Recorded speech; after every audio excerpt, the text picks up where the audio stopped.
दोस्तों जियो financial service की बात करें तो यहाँ पे एक के बाद एक बहुत सारी अपडेट निकल के आ रही है। लगातार जियो फाइनेंशियल सर्विस का मैनेजमेंट बहुत सारे डिसीजन ले रहा है। जिस तरह से अब ये एक्टिविटीज़ बढ़ने लगी है, हर दिन कुछ नए फैसले, ये साबित कर रहा है कि बहुत जल्द सारा बिजनेस अब शुरू होता हुआ दिखाई देगा और ऐसे में जो उसकी प्राइस है वो भी बढ़ती हुई दिखाई देगी। वैसे लगातार बहुत सारे लोगों के कमेंट्स देख के लगता है कि लोग बहुत ज़्यादा परेशान हो चुके हैं जियो फाइनेंशियल से, क्योंकि इसकी प्राइस बढ़ नहीं पा रही है बल्कि कुछ थोड़ी थोड़ी करके नीचे ही आ रही है।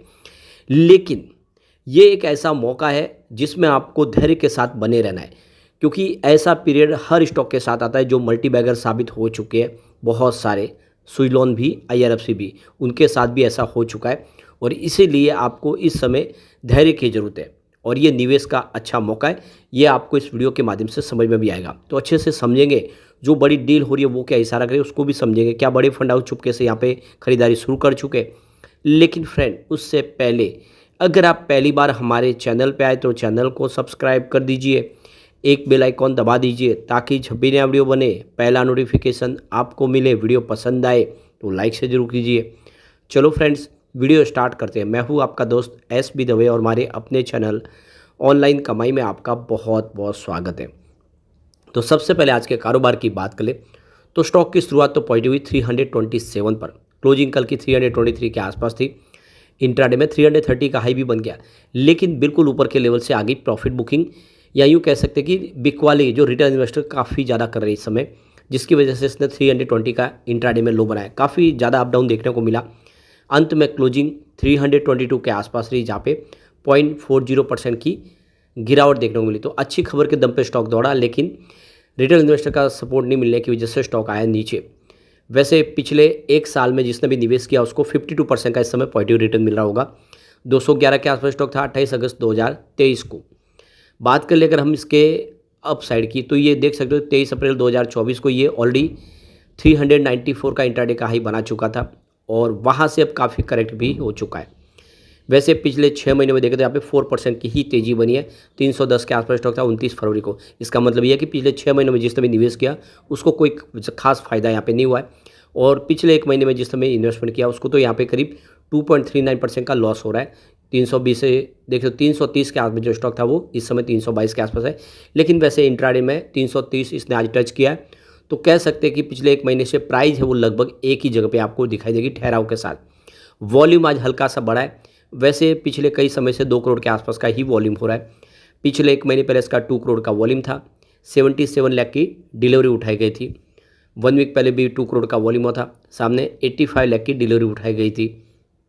कल इसका 2 करोड़ का ही वॉल्यूम हुआ, लेकिन डिलीवरी बेस काम 1 करोड़ का हुआ, और आज वॉल्यूम 2 करोड़ का है, लेकिन कल के मुकाबले वॉल्यूम बढ़ता हुआ यहाँ पे दिखा रहा है। ये ग्राफ के मामले से आपको समझ में आ जाएगा। जो ग्राफ जिस तरह से बढ़ रहा है, भले ही 2 करोड़ का वॉल्यूम हो लेकिन उसमें वृद्धि हो रही है, कमी नहीं आ रही है। तो कुल मिला के यहाँ की पॉजिटिव संभावना। अब इसके बीच में जो बड़ी अपडेट निकल के आ रही है, जियो लीजिंग सर्विस लिमिटेड यानी JLSL, जो सब्सिडीज कंपनी है जियो फाइनेंशियल सर्विस लिमिटेड की, उन्होंने 67.50 करोड़ का इन्वेस्टमेंट किया रिलायंस इंटरनेशनल लीजिंग यानी IFSC लिमिटेड में। और ये देख लो कि इन्होंने 8.1% की अपनी स्टेक बढ़ाई है। 10 रुपीज़ की पर शेयर की जो वैल्यू के हिसाब से इन्होंने निवेश किया है। तो रिलायंस इंटरनेशनल लीजिंग यानी IFSC लिमिटेड की बात करें तो ये एक 50-50% का जॉइंट वेंचर्स है JLSL और Reliance strategic business ventures limited के बीच में। और इसमें आप देख सकते हो कि इन्होंने नया निवेश कर लिया है। तो बिजनेस को बिल्कुल तेज़ी से आगे बढ़ाने के लिए जियो के जो लीजिंग का बिजनेस है उसमें भी नया फ्रेश इन्वेस्टमेंट करने की जानकारी दी गई है। तो देख सकते हो कि लगातार बहुत सारे फैसले हो रहे हैं, लगातार नया इन्वेस्टमेंट लगाया जा रहा है। ये बात साबित कर रही है कि अब आने वाले समय बड़े एक धमाके लिए तैयार हो चुकी है कंपनी।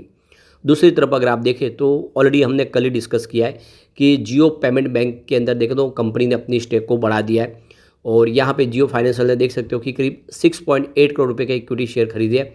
इनकी जो हिस्सेदारी वो 82.17% तक हो चुकी है। तो कंपनी ने 10 रुपये की फेस वैल्यू के हिसाब से यहाँ पे 68 करोड़ रुपये का कैश का इन्वेस्टमेंट किया है। और ये देख सकते हो कि इससे पहले 15 अगस्त को इन्होंने एक नई सब्सिडीज कंपनी जियो फाइनेंस प्लेटफॉर्म सर्विस भी शुरू की है। यानी 15 अगस्त के बाद ये देखें तो एक के बाद एक हमने 3 बड़ी खबरें देखी है, जो इशारा करी है कि बहुत सारे अनाउंसमेंट अब होने शुरू हो चुके हैं। तो जियो पेमेंट बैंक में जो हिस्सेदारी पहले 78.95% थी, जियो फाइनेंशियल सर्विस की वो 82.17% हो चुके हैं, नहीं उनकी पकड़ और मजबूत हो चुकी है। वैसे कहा गया है कि कंपनी के प्रमोटर समूह से इस डील का कोई लेना देना नहीं है। तो देख सकते हो कि जो बड़ी एक और अपडेट बीच में निकल कर आई 2 दिन पहले ही, तो देखो इसमें 49% की स्टेक विदेशी निवेश के लिए सरकार की तरफ से वित्त मंत्रालय ने इसकी हरी झंडी दी है। अब आप देख सकते हो कि सरकार का जो फैसला होने के बाद अब यहाँ पे काफ़ी बड़ा निवेश आ सकता है। तो जिस तरह से बिजनेस बढ़ेगा, निवेश की जरूरत पड़ेगी और इसके लिए कंपनी ने कमर कस ली है। एफडीआई के माध्यम से या एफपीआई के माध्यम से निवेश लाएंगे और बिजनेस को आगे बढ़ाएंगे। तो यहाँ पे मुकेश अंबानी के जियो फाइनेंशियल सर्विस का जियो पेमेंट बैंक में हिस्सेदारी बढ़ाने का सीधा संकेत है कि कंपनी डिजिटल पेमेंट और फाइनेंशियल सर्विस क्षेत्र में अपनी पकड़ और मजबूत करना चाहती है। यह कदम जियो पेमेंट बैंक को और अधिक मजबूत बनाएगा, इसे अन्य बैंकों के साथ कंपटीशन करने में सक्षम बनाएगा। तो ये बड़ा फैसला है, यानी जो जियो पेमेंट बैंक का बिजनेस है वो आने वाले समय बड़ी बड़ी जो बैंकिंग सेवाएं देने वाली कंपनी है उनको टक्कर दे सकता है। तो इस तरह से हम क्लियरली कह सकते हैं कि जो सारे फैसले हैं ये बहुत ज़्यादा पॉजिटिव है और ये इशारा करे कि अब जियो फाइनेंशियल में बहुत जल्द तेज़ी की शुरुआत हो सकती है। अब यहाँ पे देख सकते हो कि अभी तेज़ी नहीं बन पा रही, तो उसके पीछे वजह यही है कि रिटेल इन्वेस्टर इस समय इस स्टॉक में लेकर बहुत ज़्यादा मायूस है और ये एक्चुअल में गिरावट में खरीदारी का अच्छा मौका है, उनको समझ में नहीं आ रहा है। क्योंकि कभी भी स्टॉक बढ़ता है तब उसमें खरीदारी करने से कोई फ़ायदा नहीं, कभी भी उसमें लॉस की संभावना बन जाती है। स्टॉक में उसी समय खरीदारी करनी चाहिए, वो बहुत नीचे डीप में मिल रहा हो, काफ़ी ज़्यादा टूट चुका हो। ये स्टॉक वैसा ही है, क्योंकि 394 का इसने हाई बना के इस समय अगर स्टॉक हमें 325-26 के आसपास मिल रहा है तो ये बहुत ज़्यादा अंडर वैल्यू है और इस मौके का फ़ायदा उठाया जा सकता है और काफ़ी लोग उसमें उठा भी रहे। चलते हैं कुछ बड़ी डील की तरफ, वो क्या इशारा कर रहे हैं। तो सुबह 9:54 पर 328 की प्राइस से 1,99,000 शेयरों की एक बिकवाली हुई। तो उसी समय 9:54 पर 328 की प्राइस से 1,03,000 शेयरों की खरीदारी हुई। फिर 10:02 पर 329 की प्राइस से 1,95,000 शेयरों की एक बिकवाली और हुई। उसके बाद 11:43 पर 327 की प्राइस से 2,58,000 शेयरों की एक बिकवाली हुई और उसी समय देख सकते हो 11:43 पर ही 327 की प्राइस से 2,45,000 शेयरों की एक बिकवाली और हुई। फिर 3:12 पर बाजार क्लोज होने के समय 322 की प्राइस से यहाँ पे देख सकते हो कि 20,35,000 शेयरों की बम्पर खरीदारी हुई। ये डील पे आपको ज़्यादा गौर करना चाहिए। किसी बड़े फंड हाउस ने करीब 20 लाख के ऊपर शेयर खरीदे। ये क्लियरली सिग्नल है कि इस मौके का फ़ायदा बड़े फंड हाउस ने उठाना शुरू कर दिया है और दूसरी तरफ रिटेल इन्वेस्टर जो इस समय अभी भी वेट कर रहे हैं। फिर 3:16 पर यहाँ पे 322 की प्राइस से 5,33,000 शेयरों की एक बिकवाली और हुई और उसी समय लगभग 3:17 पर 321 की प्राइस से 2,57,000 शेयरों की एक बिकवाली और हुई। उसके बाद बाजार क्लोज होने के बाद जब सेटलमेंट के समय आप देख सकते हो कि यहाँ पे 322 की प्राइस से यहाँ पे 22,53,000 शेयरों की बम्पर बड़ी खरीदारी और हुई है, यानी किसी का सेटलमेंट हुआ है और उसमें आप देखो कि काफ़ी बड़ा निवेश होता है वो दिखाई देगा। तो जिस तरह से बड़े फंड हाउस का यहाँ पे लाखों शेयर अब खरीदने लगे, वो इशारा है कि ये स्टॉक आने वाले इसमें कमाल कर सकता है। मुझे पता है कि बहुत सारे लोग काफ़ी ज़्यादा मायूस है, उनके कमेंट से भी पता चलता है कि हमारा लॉस हो गया है, हमने एक ऐसे स्टॉक में दाव लगाया जहाँ पे हमें कोई फ़ायदा नहीं मिल रहा, जबकि सारे स्टॉक दौड़ रहे। एक बात का आप ध्यान रखें, ऐसा हर स्टॉक के साथ होता है। जो भी स्टॉक मल्टी बैगर बनने वाला होता है वो पहले काफ़ी ज़्यादा परेशान करता है। आपको ये पता होगा ट्राइडेंट लिमिटेड का स्टॉक 3-4 रुपये के आसपास था। उस समय मैंने लगातार बोला था कि ये स्टॉक आने वाले समय मल्टी बैगर रिटर्न दे सकता है, इसमें आपको निवेश करके रखना चाहिए।